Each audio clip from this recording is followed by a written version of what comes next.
இந்த பகுதியெல்லாம் வந்துட்டு போய் துண்டு பிரசர் எல்லாம் கொடுத்து அவன் கட்டினாங்கன்னா அங்க கர்நாடகா மேகதாது கட்டினாங்கன்னா நம்ம பாலைவனமா ஆயிடும். காவிரி டெல்டா மட்டும் இல்ல, சுத்தி இருக்கிற நம்ம எல்லா சேலம் மாவட்டத்துல இருந்து திருச்சி வழி போற வழிகள் எல்லாமே குடிக்கிற தண்ணி கிடைக்காதுன்னு சொன்ன விளக்கி சொன்ன பிறகு அப்புறம் தான் இந்த பிள்ளைகள் எல்லாம் தெரிஞ்சு போய் ஓ இவ்வளவு பிரச்சனையா நம்ம பேசுற பிறகுதான் மத்த கட்சிகள் எல்லாம் பேசுறாங்க. பிறகு நம்முடைய சட்டமன்ற குழு தலைவர் சௌமியா அவர்கள் தெளிவாக சட்டமன்றத்தில் மேகதாதுனா என்ன, அது ஏன் கட்டக்கூடாது அப்படி பேசின பிறகுதான் அப்புறம் தான் புரிஞ்சுக்கிட்டோம். நம்ம தான் எல்லாமே பிரச்சனை எடுத்துட்டு பேசி போறோம் ஒவ்வொன்றா ஒன்றா. தமிழ்நாடு சட்டமன்றத்துல மத்த கட்சி எல்லாம் பாத்திருக்கீங்களா நீங்க? உங்க அப்பாவை காணும், உங்க மாமனாரை கேளு, இப்படிதான் பேசிட்டு நம்ம ஆக்கப்பூர்வமா விவசாயிகள் கடன்களை தயவு செய்து தள்ளுபடி செய்யுங்கள் முதலமைச்சர் அவர்களே என்று நம்முடைய சட்டமன்ற உறுப்பினர்கள் கைய கூப்பி கேட்கிறாங்க, கெஞ்சுறாங்க. நீர் மேலாண்மைக்கு 1 லட்சம் கோடி ஒதுக்கீடு செய்யுங்கள்.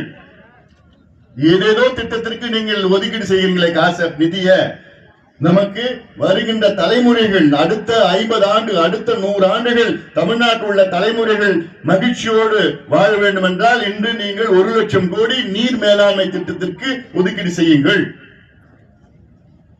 இதற்காகத்தான் கர்நாடகாவோட சண்டை போட்டுட்டு இருக்கோம், கேரளா கூட சண்டை போட்டுட்டு இருக்கோம், ஆந்திரா கூட சண்டை போட்டுட்டு இருக்கோம். ஆனா நமக்கு வர தண்ணிய வீணாக்கிட்டு இருக்கிறோம். நமக்கு போதுமான மழை இருக்கு, ஆனா அந்த தண்ணி எல்லாமே கடலுக்கு போயிடுது. நம்ம நீர்நிலைகள் ஒண்ணு இல்ல, தூர் வாரல, இருக்கிற நீர்நிலைகள் எல்லாம் காணாம போயிடுச்சு. நான் சொன்னேன் மேட்டூர் உபரி திட்டம், இது ஆறுகளை இணைக்கின்ற திட்டம், இது அவ்வளவுதான். இன்டர்லிங்கிங் ஆஃப் ரிவர்ஸ் ஆங்கிலத்தில் சொல்லலாம், புரியும் பிறகு சில பேர். ஆறுகளை இணைக்கின்ற திட்டம் இது.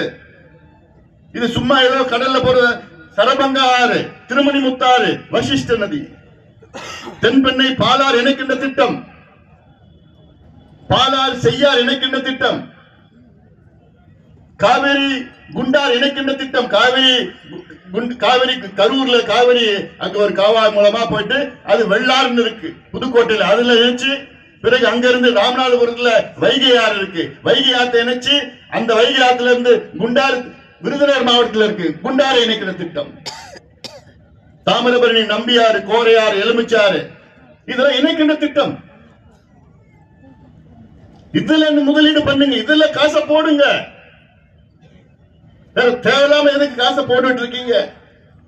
கடந்த காலத்துல தான் பார்த்தோம், 60 ஆண்டு காலம் திராவிட கட்சிகள் தமிழ்நாட்டை ஆண்டார்கள். ஆனால் அவர்கள் செய்த மிகப்பெரிய தவறு என்னன்னா